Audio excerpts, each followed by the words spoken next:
Good morning, everybody. In this class, we are going to discuss about DigiLocker. DigiLocker means digital locker.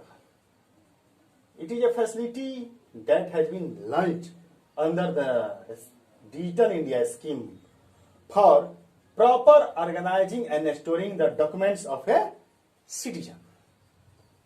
तो यह Indian government द्वारा digital India scheme के द्वारा launch किया हुआ एक ऐसा टेक्नोलॉजी है, एक ऐसा फैसिलिटी है जिसके द्वारा किसी भी एम्प्लॉइज या किसी भी इंडिया के जो नागरिक है उनका डॉक्यूमेंट हम डिजिटल बॉक्स यानी एक ऐसा इंटरनेट पर स्पेस जहां पे हम अपने डॉक्यूमेंट को सुरक्षित रख सकते हैं। डिजिटल बॉक्स में अपना जो भी आधार कार्ड या वोटर कार्ड या अपने एजुकेशनल सर्टिफिकेट्स है सभी को अपलोड कर सकते हैं और जब भी हमें जरूरत पड़े हम किसी भी समय किसी भी टाइम कहीं से भी उसको एक्सेस कर सकते हैं।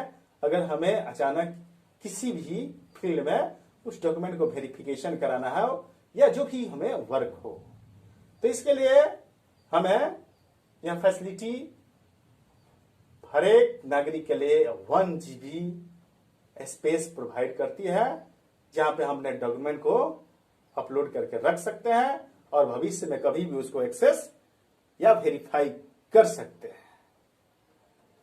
Now I tell out advantage of DigiLocker. A citizen can store the copy of certificates which can be accessed from anywhere at any time.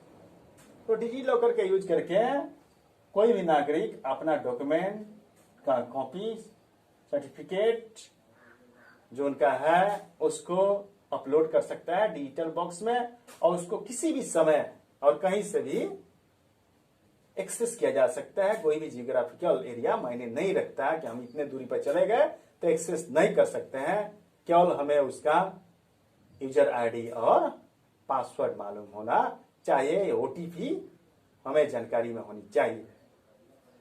A citizen can download to show the copy of certificates at any point of time.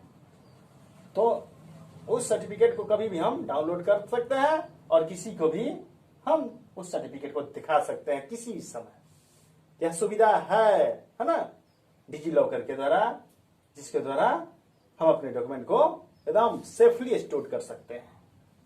It enables to keep the documents safely, there is no threat of theft और damages. यह हमें ऐसी facility दे रहा है जिसके द्वारा हम अपने डॉक्यूमेंट को एकदम सुरक्षित स्टोर कर सकते हैं जहां की कोई भी चोरी और किसी प्रकार की डैमेज का किसी क्षति होने की संभावना नहीं है, मतलब वहां भय नहीं है ना, क्योंकि डिजिटल स्टोर है। एक कंप्यूटर खराब है तो हम दूसरे से एक्सेस कर सकते हैं। कोई भी डाटा देखते हैं ना बैंकिंग का है, हम दूसरे बैंक से भी पैसा निकालते हैं तो सीधे हमारे बैलेंस में उसके अनुसार प्रोसेसिंग हो जाता है। तो यहाँ डिजिटल बॉक्स में भी जो डेटा है उसको अगर बाढ़ हो है ना या आग लग जाए है ना, कहीं पर हमारे घर में डॉक्यूमेंट है तो वह जल सकता है। लेकिन इंटरनेट पर है तो एक कंप्यूटर में अगर खराबी आ गई तो हम दूसरे से एक्सेस कर सकते हैं, निकाल सकते हैं। वहां कोई भी चोरी और किसी तरह की क्षतिग्रस्त प्राकृतिक आपदा जैसे बाढ़ और आगलगी से भी नष्ट होने की संभावना जो भय है वो नहीं है। It will decrease the repetitive use of pages of papers. तो हम जो पेजेज को बार बार कॉपी करके रखते हैं है ना, हमारा बार बार जो रिपीटेटिव वर्क है कॉपी करने का उसको भी कम कर देता है, क्योंकि हम डॉक्यूमेंट को एक बस्ता लेकर कहीं नहीं घूमेंगे है ना। जब जरूरत पड़ेगा हम उसका कॉपी निकाल लेंगे अपने रिक्वायरमेंट के अनुसार। हमें डर रहा होता है कहीं हम जा रहे हैं तो उसका 10 कॉपी लेना पड़ेगा, 5 कॉपी, हम पहले ही उसको प्रिंट कराकर और बस्ता ढोते हैं है ना। तो अगर डिजीलॉकर में रहेगा तो हमें किसी भी जो डॉक्यूमेंट्स है उसमें घटने की संभावना रहेगी तो हम तुरंत उसको कहीं से एक्सेस कर सकते हैं।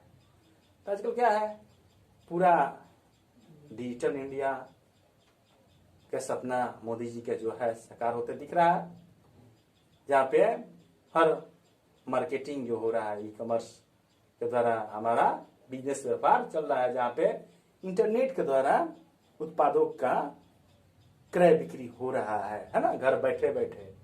ऑफिस में एम्प्लॉय है तो वहां पे जो अटेंडेंस बन रहा है ना, मैनुअली बनता था, है ना, तो वहां पे करप्शन की संभावना होती थी। एम्प्लॉय अगर आते थे लेट, फिर भी जो समय भरना होता था भर लेते थे, मनमानी करते थे।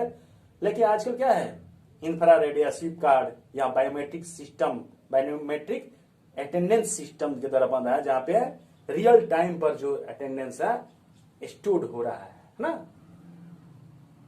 इसके लिए वेबसाइट है attendance.gov.in, है ना, जहां पे हम किसी भी एम्प्लॉय का जो अटेंडेंस है आजकल एकदम उसके अंगूठे के निशान से लेते हैं तुरंत, और उसके बारे में इंफॉर्मेशन वेबसाइट में स्टोर हो जाता है, जो रियल टाइम मैनेज करता है ना, जहां पे हम उसके अनुसार आगे प्रोसेसिंग कर सकते हैं कि एम्प्लॉय कितने समय तक कार्य किया और कब अटेंडेंस जो बनाया है उसकी उपस्थिति कितने दिनों की है, वो एकदम रियल टाइम में होगी, है ना।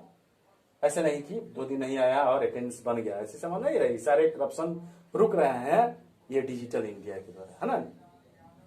तो बायोमेट्रिक अटेंडेंस सिस्टम में जब ही हम ये लगाते हैं अंगूठे, वो सेंसिटिव जो उसका स्क्रीन है ना, उसका कनेक्शन पूरे वेबसाइट से होता है ना, जो सर्वर पे ये डेटाबेस है वहां से उसका लिंक है, तुरंत वो मैनेज हो जाता है, जिससे करप्शन होने की संभावना कम होती है।